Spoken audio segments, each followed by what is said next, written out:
Pancake making 6-year-old Brandon decided one Saturday morning to make his parents pancakes. He found a big bowl and spoon, pulled a chair to the counter, opened the cupboard and slid out the heavy flour canister, spilling it on the floor. He scooped some of the flour into a bowl with his hands, mixed in most of a cup of milk and added some sugar, leaving a trail of flour on the floor, which by now had a few tracks left by his kitten. Soon Brandon was covered with flour and getting very frustrated.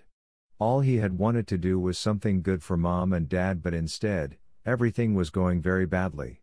Brandon didn't know what to do next, whether to put his mix into the oven or on top of the stove ring, and he didn't know how the stove worked.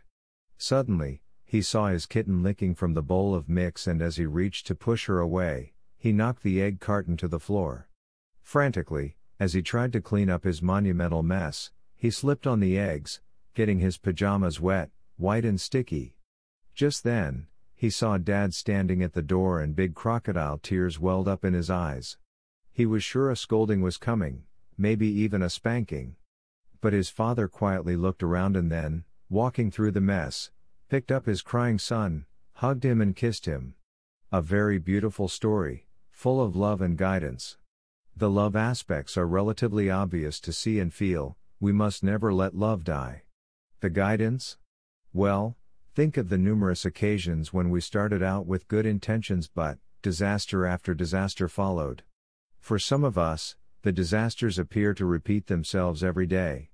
However, despite our disappointments, we mustn't forget that God our Father is watching, knows our love intentions and remains at the ready to pick us up. Footprints in the sand.